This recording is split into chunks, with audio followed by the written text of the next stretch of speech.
Cuestiónate a ti mismo, te despertarás a base de cuestionarte cada creencia tuya y todas las que te vengan del exterior. Si no te agarras a ningún concepto, cosa o ideología, te será fácil descubrir enseguida dónde está la verdad y la realidad, que es la voluntad de Dios escrita en la vida. Pero hay quien no está dispuesto a hacerlo. Convence al capitalista de que cuestione su capital, o al político sus ideas cerradas. Están demasiado apegados a sus razones materiales. La palabra no describe la realidad, sino que la indica. La realidad no puede expresarse en su profundidad y sus matices, porque la palabra no es capaz de contenerla. Y, por ello, los místicos aseguran que es imposible expresar la realidad de Dios. De la misma manera, en la Biblia se nos señala solamente el camino, como ocurre con las escrituras musulmanas, budistas, etc. Por ello, con las escrituras se han cometido abusos de interpretación al querer aplicarlas literalmente.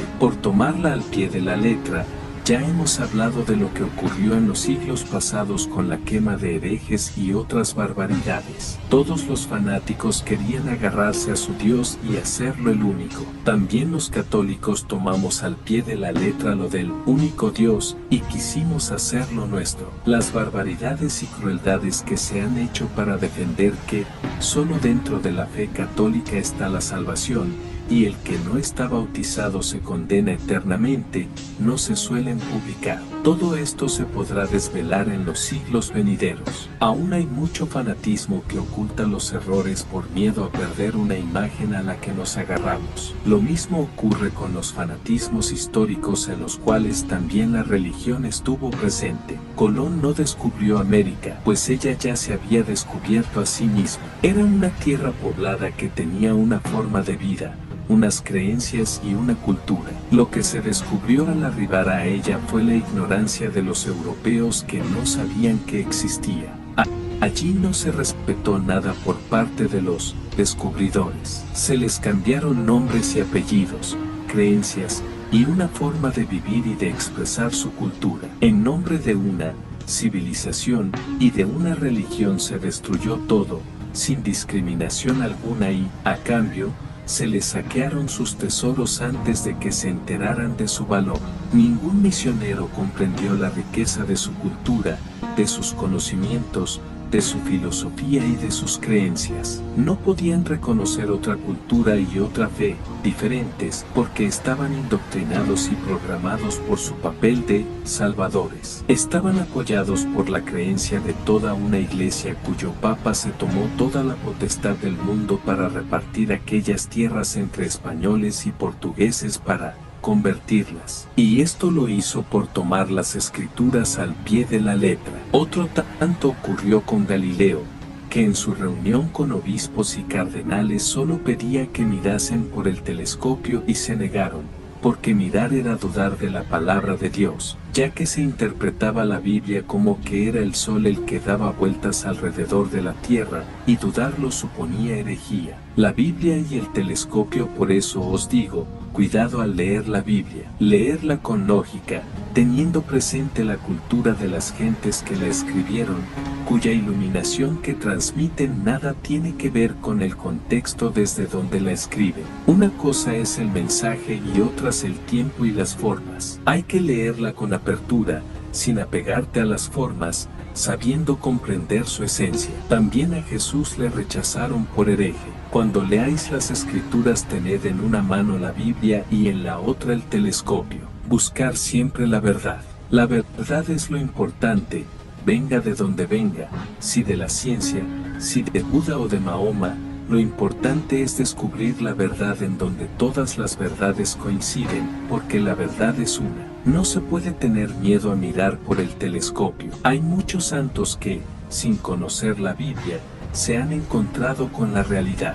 El verdadero texto es la vida. La Biblia nos refiere la vida, y por ello es un medio, pero también es un mito, que trata de expresar lo inexplicable en palabras, en forma de historias, para que de ellas saquemos el significado de la vida que es el mensaje de Dios. Algunos mitos son históricos y otros no. La vida de Jonás no es histórica, la de Jesús sí. Nuestra mente humana no está preparada para ver la realidad de la vida y se queda en los conceptos que tratan de expresar el mensaje de esos mitos. La vida histórica de Jesús se ha convertido en un mito y hay que desmitificarla para recobrar la frescura de un mensaje que está vivo.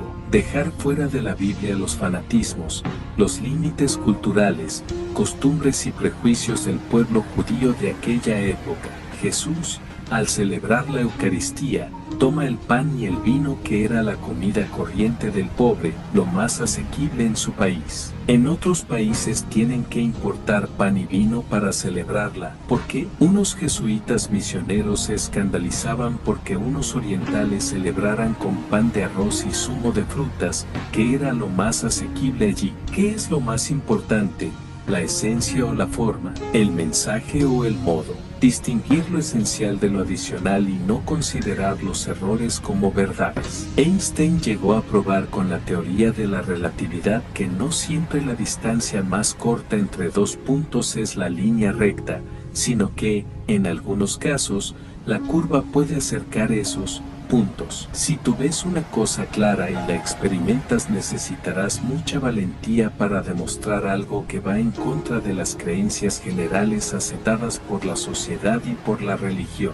Llamarán loco. Los científicos tienen la ventaja de poderlo demostrar, los iluminados solo lo pueden vivir. Y, sin embargo, las teorías no curan y la fe sí. Ambas pueden ser acertadas o equivocadas. Hay que quitarles los aditamentos culturales y fanáticos para probar la verdad.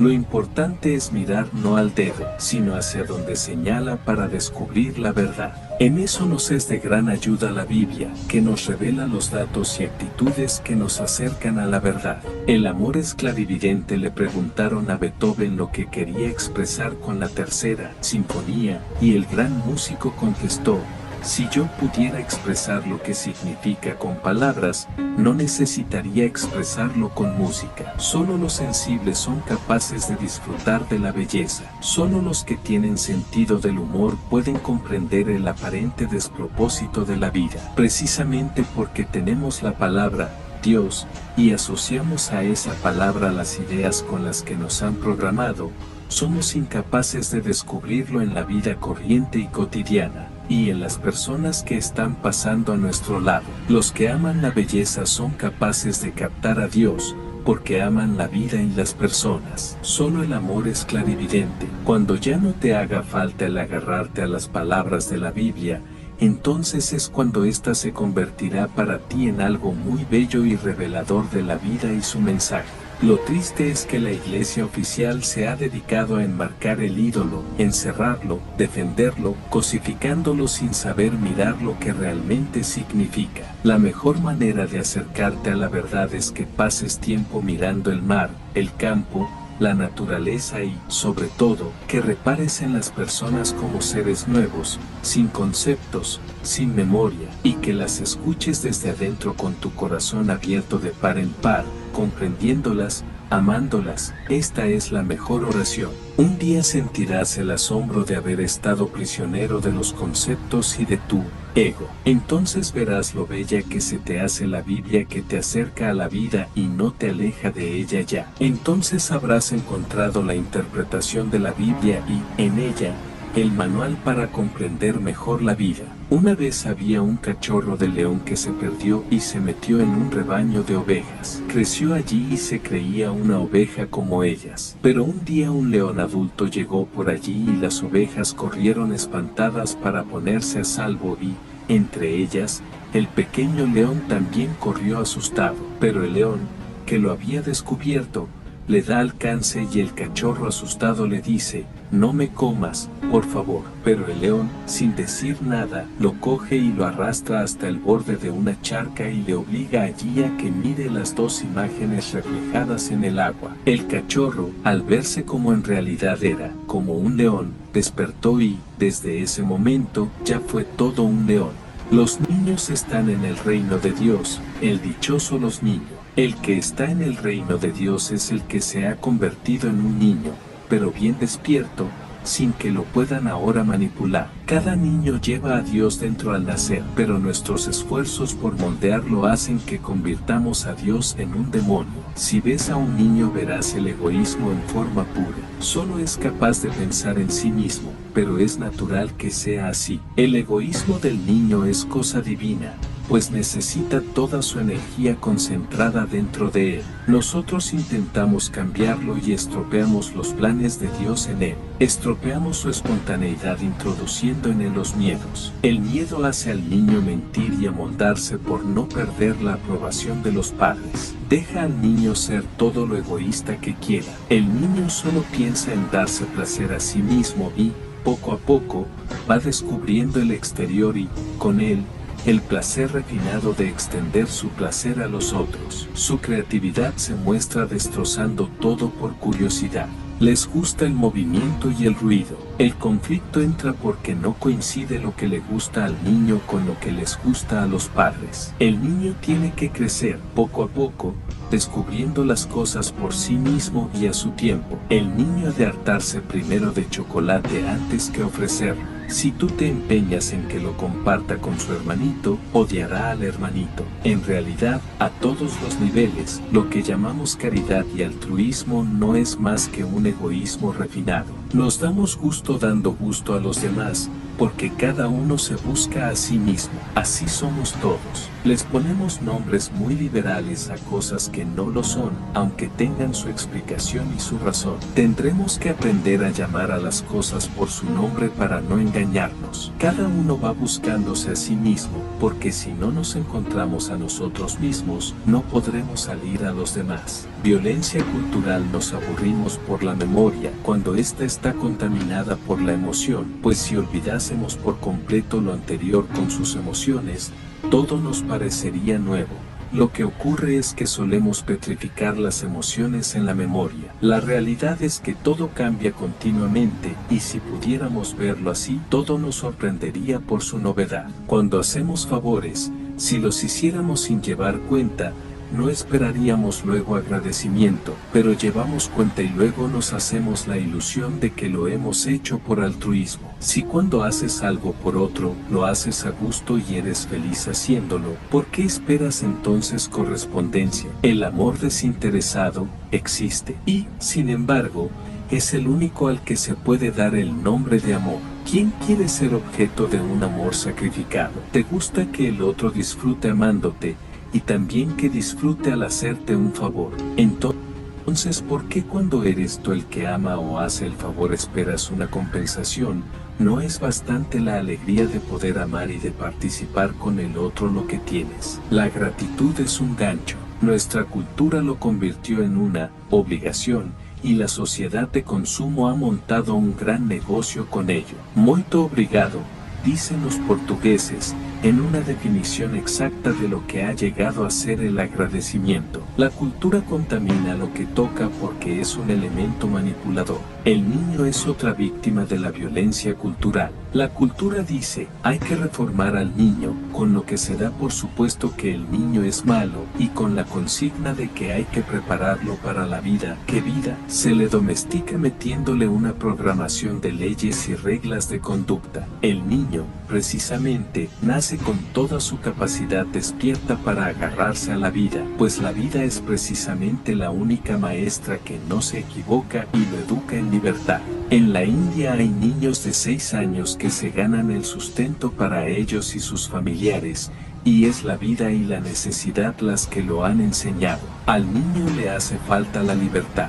Más vale un barrendero feliz que un juez o un gran político infeliz. Con toda la mejor voluntad del mundo, la gente religiosa es opresora. Lo que suele llamarse respeto es una forma respetable del miedo. Hay que darle al niño de 6 años el mismo respeto que al presidente de la nación. La función que haga cada uno no tiene ninguna importancia. Todos somos necesarios. El valor a tener en cuenta es ser feliz y buscar tu sitio en la vida. Odiarse a sí mismo. En el corazón de cada joven existe un trono que le ha sido usurpado. Cuando se restituya ese trono, el joven estará curado. Hay que aprender solo porque se quiere aprender, y para ello hay que respetar y salvaguardar la demanda innata de curiosidad del niño. De dentro es de donde viene la demanda. Al niño le gusta la enseñanza.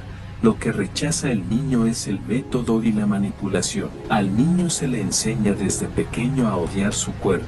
Se le hace avergonzar de ciertas partes de su cuerpo, y es nuestra cultura quien lo hace. En las tribus no hay problemas de violación ni de infidelidad, porque no existen traumas sexuales. Si no hubiera ley no habría pecado. La ley solo sirve para las personas programadas, para las libres no. No se puede comenzar la vida con el autodesprecio. Los niños van pasando de una experiencia a otra cuando se sacian de la anterior. Si tú detienes esa experiencia, se la cortas haciéndole creer que es algo malo. No solo provocas un misterio y rompes una evolución natura, sino que habrás metido en él un miedo a algo que desconoce porque no existe una razón convincente para hacerlo. Si le dices que está mal, lo habrás introducido en la ley expulsándolo del paraíso. Si yo logro que te odies a ti mismo, me será más fácil dominarte, domesticarte, y eso es lo que hace nuestra mal llamada educación. La sociedad te enseña a estar siempre insatisfecho para dominarte y controlarte. Con ello, la sociedad se ha beneficiado, pero ha pagado un precio muy alto.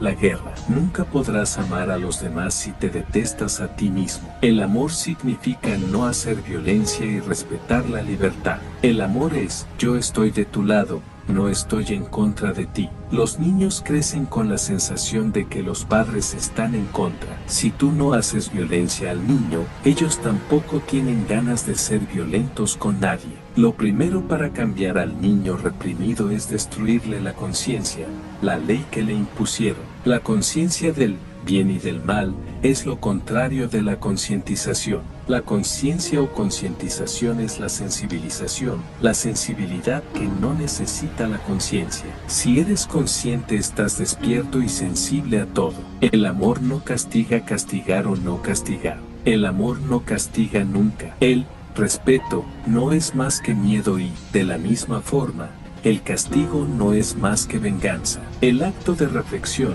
que puede ser incluso violento, no es castigo, sino un acto de amor porque lleva en él la curación como fin. El castigo como venganza es un acto de odio, que engendra más odio. Cuando el niño no respeta tu libertad o la de los demás, puedes pegarle una palmada en ese momento, para que asocie de dónde viene el golpe. No hay dificultad, porque él aprenderá y comprenderá sin dejarle más residuos. El acto comenzó y terminó con un resultado lógico, como ocurre en la vida. Cuando le echas un sermón que no entiende y percibe tu disgusto y tu rechazo, que sí entiende, y comienza a sentirse culpable de algo que es la moral, el deber y las normas, que él no llega a entender pero que necesita cumplir para tenerte contento, entonces sí le estás haciendo mucho daño. Y si percibe en ti el resentimiento de la venganza, estarás fomentando en él un violento, vengador y resentido. No lo dudes. Si se sube a un árbol y se cae haciéndose daño, aprenderá a ir con más cuidado otra vez y no tendrá sentido de culpabilidad. De la misma manera, el cachete que le puedes dar inmediatamente lo asociará a lo que acaba de hacer, pero ahí no entra la moral ni la culpabilidad, sino la realidad. Pero hazlo siempre sin estar molesto, para que no haya rastro de recriminación ni de acusación, conscientes de que eso es amor, lo que no te privará de consolarlo si llora, como harías si se cae del árbol. Esto es lo que lo diferencia. Si yo quiero cambiarme a mí mismo, tendrá que ser en base a la comprensión, intuición, conciencia, tolerancia, sin violencia, pues eso mismo necesitan los demás. Todas las represiones tienen un solo motivo: la insatisfacción de ti mismo, tu intolerancia. No se puede dar libertad si tú no eres libre. No puedes amar si tú no te amas. Y no podrás fingirlo, pues tu boca puede decir una cosa, pero tu voz tu actitud y todo tu cuerpo estarán diciendo otra. Habrá una contradicción que contaminará el ambiente. Es preferible mostrar tu verdad a los demás mostrando el estadio en que estás con sencillez y tu capacidad real en ese momento. Cuando haces el bien desde toda tu persona, como una expresión natural de tu ser, no eres consciente de ello. Cuando eres consciente y te enorgulleces de ello, es que ha entrado en ti el yo que todo lo complica, y desde ahí el creerte más que los demás. Lo peor de todo es la hipocresía de los padres y maestros haciendo de modelos que luego no son capaces de cumplir, y de ahí llega el desconcierto y la desconfianza de los niños cuando el ídolo se viene abajo. De esa desilusión de los niños surge luego el odio. Superar todo tu miedo a la vida. El miedo se aprende a felicidad. Anna no tiene lo contrapuesto, porque nunca se pierde. Puede estar oscurecida, pero nunca se va, porque tú eres felicidad. La felicidad es tu esencia, tu estado natural y, por ello, cuando algo se interpone, la oscurece, sufres por miedo a perderla. Te sientes mal porque ansias aquello que eres. Es el apego a las cosas que crees te proporcionan felicidad lo que te hace sufrir. No has de apegarte a ninguna cosa, ni a ninguna persona, ni aun a tu madre, porque el apego es miedo, y el miedo es un impedimento para amar. El responsable de tus enfados eres tú, pues aunque el otro haya provocado el conflicto, el apego y no el conflicto es lo que te hace sufrir. Es el miedo a la imagen que el otro haya podido hacer de ti, miedo a perder su amor, miedo a tener que reconocer que es una imagen la que dices amar, y miedo a que la imagen de ti, la que tú sueñas que él tenga de ti, se rompa. Todo miedo es un impedimento para que el amor surja. Y el miedo no es algo innato, sino aprendido. El miedo lo provoca lo no existente. Tienes miedo porque te sientes amenazado por algo que ha registrado la memoria. Todo hecho que has vivido con angustia, por unas ideas que te metieron, queda registrado dentro de ti y sale como alarma en cada situación que te lo recuerda. No es la nueva situación la que te llena de inseguridad, sino el recuerdo de otras situaciones que te contaron o que has vivido anteriormente con una angustia que no has sabido resolver. Si despiertas a esto, y puedes observarlo claramente, recordando su origen, el miedo se volverá a producir porque eliminarás el recuerdo. No tengáis miedo con la religión, nos han metido muchos miedos que están ahí y que hay que solucionar. No tengáis miedo, dice Jesús en el Evangelio. Todo el Evangelio está lleno de estas advertencias. No temáis, no os preocupéis, no os aflijáis. Pero nosotros hemos hecho una religión llena de tabúes y temores, llena de ideas falsas y de falsos ídolos. Había una madre que no conseguía que su hijo pequeño regresara a casa de jugar antes de anochecer. Para asustarlo, le dijo que había unos espíritus que salían al camino tan pronto se ponía el sol. Desde aquel momento, el niño ya no volvió a retrasarse, pero cuando creció tenía tanto miedo a la oscuridad y a los espíritus que no había manera de que saliera de noche. Entonces su madre le dio una medalla y le convenció de que mientras la llevara consigo los espíritus no se atreverían a atacarle. El muchacho salió a la oscuridad bien asido a su medalla. Su madre había conseguido que, además del miedo que tenía a la oscuridad y a los espíritus, se le uniese el miedo a perder la medalla. La buena religión te enseña a liberarte de los fantasmas y la mala a fiarte de las medallas. No metamos a Dios en los fantasmas. Estamos programados para mí. Muchas veces es difícil combinar los roles de padre espiritual y de psicólogo.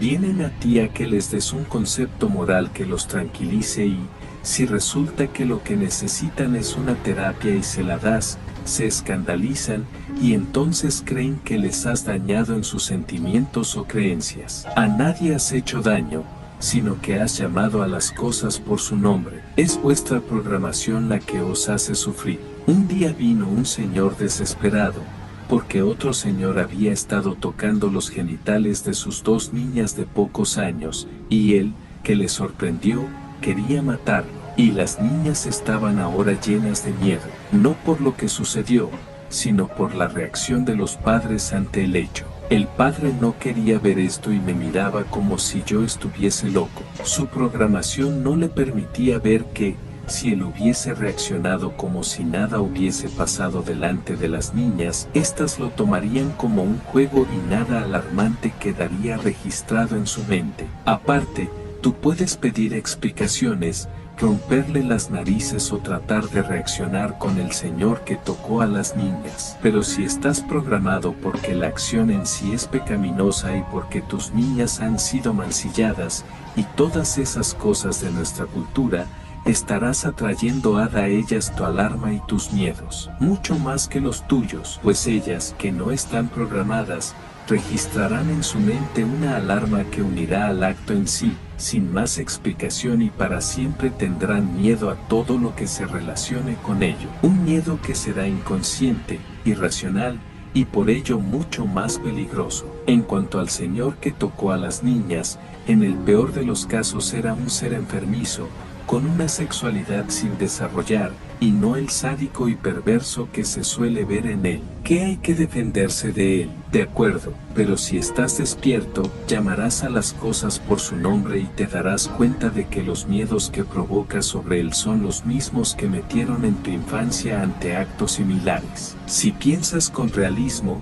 verás que el prójimo, igual que tú, es miedoso, infantil, egoísta y estúpido. Y no es que lo sea, sino que es su programación lo que hace que se muestre así. Nadie te defrauda en la realidad. Es el juicio que tenías de la persona, de cómo debería de ser, lo que te ha defraudado. Así como cuando te enamoras de una persona, lo haces de una imagen, la imagen de tus sueños. El mundo de la realidad que vives, de lo que tú crees realidad, es falso, porque está sujeto a conceptos. Los conceptos no son más que añadiduras que ha puesto tu cultura. El arrepentimiento no es una trampa en la cárcel real, es el guardián el que tiene la llave. Pero en la cárcel psicológica, cárceles en las que estamos metidos por nuestra programación, es el prisionero el que tiene la llave, pero lo malo es que no se da cuenta. Ay de ti, si ves esto claro, porque irremediablemente vas a salir de tus prisiones psicológicas y vas a cambiar para llamar a las cosas, personas y situaciones por su nombre. Entonces ya no hay vuelta atrás. Te va a ser duro, pero más duro es vivir a ciegas, adormilados. Jesús insiste en la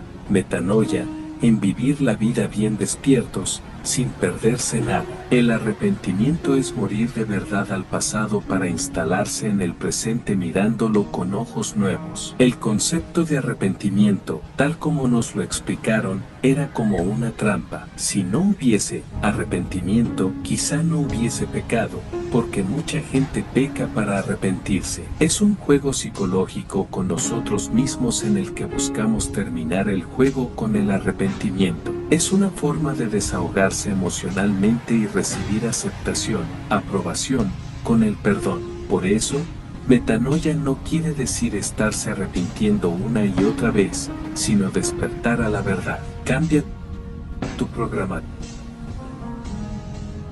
Los hombres buscan y huyen de tantas cosas y no entienden que tanto lo que buscan fuera como de lo que huyen está dentro. Estás intentando escapar de algo que está dentro de ti, tu inconsciente, en donde están grabadas todas tus programaciones. Y lo que buscas, el amor, la felicidad, están dentro de ti, eres tú mismo. Es el despertar a tu suficiencia lo que va a liberarte. La resolución de todo está dentro de ti, y si consigues ser suficiente, ya has llegado a ser tú mismo. Pero mientras no se te vayan tus neurosis de adormilado, no intentes cambiar el mundo, antes despierta tú. Mientras duermes y sueñas, tú ves a las personas y al mundo igual que te miras tú. El día que cambies tú, cambiarán todas las personas para ti, y cambiará tu presente. Entonces vivirás en un mundo de amor. El que ama, termina siempre por vivir en un mundo de amor porque los demás no tienen más remedio que reaccionar por lo que tú les impactas. Ahora piensa en las personas con las que ordinariamente vives y trabajas y en los problemas que tienes con ellos. ¿Sabes la solución? Te voy a decir un remedio mágico, porque no falla nunca, Cambia tu programación y todo cambiará. Renuncia a tus exigencias. Lo más importante para vivir el presente, tanto contigo mismo como con los demás, es renunciar a las exigencias. Las exigencias son la fuente de todo problema de relación y convivencia. Exiges que el otro no sea egoísta, que no sea pasota, y te autoconvences de que lo haces por su bien. ¿Qué lo haces por su bien? Y entonces, ¿por qué te molesta su actitud? ¿No será que te está reflejando algo que no te permites a ti mismo? No te engañes. Llama a las cosas por su nombre. No seas exigente contigo mismo y comenzarás a no exigir a los demás. Salte de esa programación que te tiene prendido en el árbol del